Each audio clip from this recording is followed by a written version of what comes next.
Well, hello, everybody, and welcome back after 2 weeks for one of our Southern California housing market updates. My name is Stephen Meade with Domicile real estate for people who love houses. It is August 16th, 2022. And just as a reminder, we alternate each week. One week we do a whole market update, which is what this is. And then other weeks we do a market update that is geared specifically towards entry level home buyers. It is a bit warm out. The summer's in full swing. And interestingly enough, that is typically a cool point in the year in our market here in Southern California. You know, in other markets, we talk about seasonality, right? That no homes sell between, in some places, anytime there's snow on the ground, homes don't really sell. California has never been that kind of a market. We've always had these little periods of intense activity typically each year and little periods where activity is lighter. The month of August is usually a lighter activity month. That's mainly because people are on vacation and kids are going back to school. So people are generally distracted. And we usually actually see kind of a weird market rebound in September and October, whereas other markets, those are kind of their cool times of the year. But I don't want to talk about that today because something interesting happened. And one of the big things that we talk about in here is understanding that the market that we're showing you today and the stats that we show you today are based on some macroeconomic factors continuing as they are today. And if those macroeconomic factors like inflation, interest rates, et cetera, should change, that could in fact change some of our market projections. And one of those macroeconomic factors has changed big time today. And so I want to go ahead and launch into that. But before I do, just a little bit of a commercial. We are a real estate brokerage here in Southern California. If you are in Southern California, especially Orange or Los Angeles counties, and you are looking to buy or sell residential real estate, which if you're watching this, you might be or might be at some point, and you'd like to use our expertise, definitely reach out. We would love to help you and give you the in-person one-on-one version of our real estate advice instead of the YouTube version. So if you'd like to access to that, definitely reach out to us. But let's go ahead and let's get started. So, you know what, actually, I think I need to go into slideshow mode here. So hopefully that works for us. There we go. So we're going to talk a little bit about active listings on the market because I think one of the things everyone's talking about is that there are tons of homes for sale. And I want to make sure people understand that sort of that, oh my God, inventory is jumping. That was useful information about a month ago, but that's not really what's true anymore. So if you look here, where are we? So in our under $1 million category, you know, do we have a lot more inventory than we did at this point last year? Yes, but notice that this is really flattened out here. And then if we go to our $1 to $2 million, again, more inventory than last year, but that is just completely flattened. And this isn't unusual this time of year, but I think it's pretty telling that this sort of inventory run-up that we saw, big inventory run-up, that's really coming to a close. So I think if your expectation was that there are just going to be tons of houses for sale all the time and you can offer whatever and get them, I just don't think that's the narrative that the data supports in the market. Now, if we dive into where is this inventory flattening coming from, we can see that in the numbers. So if we look at our new listings the last 14 days, this is the graph that's really fascinating, right? Because if we look here for our under 1 million, that level of inventory or new listings is definitely down. So the number of homes that came on the market in the last 14 days under $1 million, way lower than last year. Now you might be thinking, well, houses are more expensive than last year, so there just aren't as many under $1 million houses. But even when we go here and we look at our $1 to $2 million listings, that number is also below where we were at this point last year. So understand that the rate that new homes are coming on the market is significantly reduced. I know a couple months ago, one of the things I talked about is, will sellers just keep putting their homes on the market or will they begin to pull back significantly? They have pulled back significantly on the number of homes that are actually coming to market. Here is our new escrows, right? Now, these are admittedly also down versus last year under $1 million and down slightly versus last year in our $1 to $2 million category. But look at how flat in general these are. This has not been some crashing demand. In fact, it bottomed out and even bounced back a little bit in both our under 1 million and our $1 to $2 million categories. So something interesting to think about is that we're seeing that listing volume really start to kind of drop off, but we're not seeing the same thing in terms of new escrows. And what does that mean for our absorption rate? Well, it means our absorption rate went up. And where are we compared to last year? We're honestly not that much different.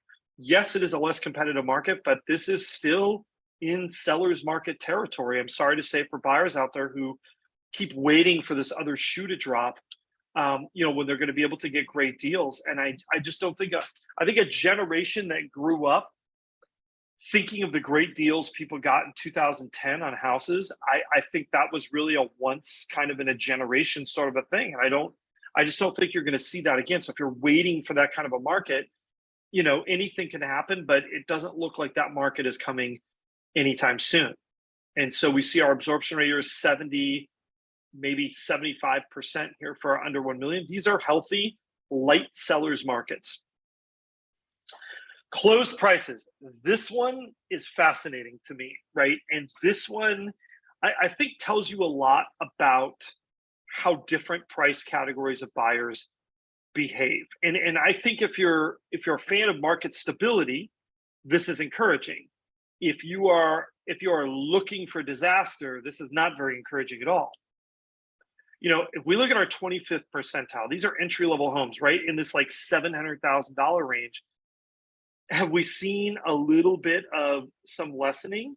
We have, but it really hasn't been very much. In fact, if we look back, where are we? We are right at the point prices were at in early April, right? Like we haven't really turned back the clock very much. And I think these are actually delayed. And I think we'll actually see these bounce back a little bit.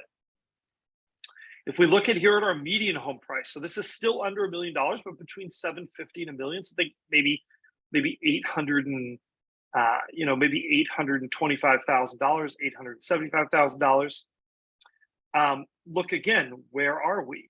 Well, as of right now, our pricing is right about where we were, maybe towards the end of March, right? So again, we haven't really erased very much. But let's take a look at 75th percentile. So these are homes that generally in the last 6 months have been in that 1.25 to 1.5 range. That's kind of that upper 75th percentile. So this is affluent, but definitely not rich. And I think that's an important distinction to make. These are people who still very much care about affordability. They just have great paying jobs or coming in with a lot of equity. If we look at where that market is, that one has actually moved the most. That is back to mid-February numbers. And those kind of had a bit of a meteoric rise through February and part of March. And it's interesting to see that market has really been affected maybe a little bit more than these other markets. So, if you are in this market, I think your opportunities might be a little bit better. If you're a buyer, if you're looking for a deal, especially those homes that are less desirable. There's a friend of mine, an agent, a colleague, and she uses a term, pardon the expression. There are homes that she refers to as the fuglies. And right now, the fuglies are going to be your best bet if you're looking for a deal, especially the more affluent fuglies. And that's because buyers in this price range, this is usually an aspirational purchase. They don't want a property that needs work. They feel like they deserve one that looks even better. So if you're a buyer, that definitely is some advice of where to go to look for comparatively better deals. If you're a seller, don't let your house be a fugly and you are in this price range. It is worth it to stage, to put in the money to not be a fugly. So moving on here to our percent active, still active after 14 days on market. This is another competitiveness measure. Again, we are higher than we were last year, but we have really flattened out and stabilized. And then if we look at our close to list ratio, here is the story to look at. And I've always talked about this chart as being sort of this measurement reconciling the difference between what buyers think about the market and what sellers think about the market. When homes routinely sell for way above list price, it means that buyers are considerably more optimistic about pricing than sellers are. As that number heads down to 100% and below 100%, it means it is the sellers who start being more optimistic about what their home is worth. So let's take a look and we can kind of chart what has happened. Now, what's interesting about this is if we look and we say that prices haven't changed a huge amount as far as the whole market goes, though even here you see that 1 to 2 market category having more exaggerated movements, right? It both went higher and has dropped lower. When you see these numbers still around 100%, right? They've dropped, but you haven't seen prices drop. What does that mean? It means that sellers actually kept going, raising those prices as if prices were going up, even when they were not going up. And they had to reduce or accept lower offers. So I think this is kind of an interesting chart. I want to see, do we see a little bit of a bounce? Does this kind of bottom and bounce a bit and just kind of ride between this 100 and 102%? That's my prediction. We see a little bit of that here in our under 1 million, drop down to 100%, bounced off the bottom slightly. I think we're going to just be kind of treading in this place once sellers kind of get the gist of the way the market has changed. Days on market for new contracts. These have gone up in the past week in both categories. And what does this tell me about demand? It tells me that the demand is focusing more and more on the homes that people care about, and that we're going to see, this is also a sign that when inventory isn't growing, it means that sometimes buyers are revisiting some of those homes that previously hadn't sold. So there's really a couple ways you can interpret this rising data. I think there is a fair amount of that latter portion that as the flow of new listings has eased up, what is it causing buyers to do? It's causing them to go back and take a second look. The other thing that this rising days on market could be indicative of is it could be indicative of homes falling out of escrow at a higher rate than they were, because when that home falls out of escrow, that days on market counter keeps going. Finally, it is the three-way graph. Those of you know this is one of my favorite charts. Why? Because this is one of my favorite charts because it gives us that relationship between consumer price index, the payment index on a median priced home, and the rent index on a median single family home. And if you look back at this chart, what do you see happening? You see that these rent and payment numbers are fairly close together, and then they just kind of blow out of the water and separate, and then rents jump, and it sort of creates this narrow gap. And look at what has happened here. They have gotten closer together. This is not an accident. In fact, you see a little dip in the rents. Why do we see that, right? So if you pretend for a second that there are 100 people in Southern California who need housing, right? They might be looking for another rental. They might be looking to buy, but they need housing, right? And those consumers, those 100 people, they have a choice. Do I rent or do I buy? Now, basically, if they need housing and 50 of those people look that they're going to buy, what are the other 50 doing? Well, they're looking at renting, right? If now 75 of those people are looking at buying, what does that mean? 25 people are now looking at renting. So you see this kind of symbiotic give and take between those renters and would-be buyers. It's the same 100 people. So when you see that homes become more attractive and buyers start coming back to buying, these housing seekers pull away from rentals, and I think that's what we're seeing. But when I see these graphs get close together, that is a very stable market. Now, I want to talk about something else that is buried in the details. The Bureau of Labor Statistics releases CPI data every month for the preceding month. So it's usually between the 10th and the 14th. They will release the data for the month before. So we just got our data for July. And now the Fed has raised rates big time twice, and people have said, is this going to have an effect on inflation? It has literally stopped inflation. And I want to direct you to this chart here. The big number that gets quoted, I'm going to go screen share here because this is a pet peeve of mine and something that I don't really like the way inflation is reported.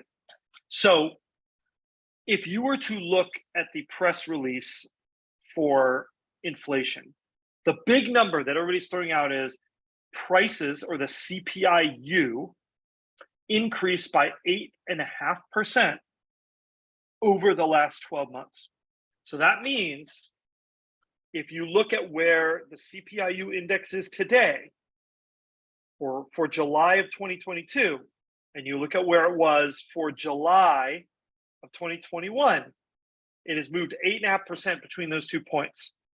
What they do not tell you in this press release, and do not make a big deal about, but it's very important to understand, the CPI index for the month of July dropped slightly versus the month of June. That means prices, very slightly, by the way, like not even a tenth of a percentage point. Prices stayed the same between June and July of this year. And that data is hidden by this year-over-year figure that they like to tout. Part of this is due to seasonality. I understand that. But I think in an environment where inflation is rising very fast, and we were taking rather profound measures to rein inflation back in, I think it's very important to understand what is happening on a month-by-month basis. And the month-to-month basis is that inflation did not go up between June and July of this year. And I think that is a very important fact, because it means that the markets have been responsive. The macroeconomy has been responsive to these interest rate changes. And you can see that every month here, you see a little increase. Let me get out my spotlight here. Every month you see a little increase there, a little increase there, a little increase. But look at here, flat through 2 months of space. This is news, people. This is a sea change. And I think this gives the markets a lot more confidence about the future, that the economy is not running out of control. Now, here's our prevailing mortgage rates. This is the big reason why our payment index has dropped, is look where we peaked. And now we're back at a place that isn't altogether that much higher than we were at the beginning, back in this April timeframe. And I think this has shown some stability, that rates will not go up forever. And I think when inflation isn't out of control, that provides a lot of relief for bond buyers who are buying bonds in the mortgage market. When they feel relief, so will you when it comes time to get a loan. So that is our update, everybody, this week. Thank you so much for tuning in. We love doing these videos. Again, if you are looking to buy a home or sell a home in Los Angeles, Orange counties, we would absolutely love to chat with you.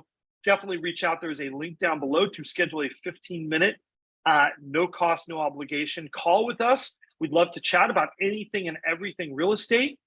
Don't forget to like, subscribe, and hit that notification bell. And then questions, comments, as always, we love those too. Have a great evening, everybody. We'll see you again real soon.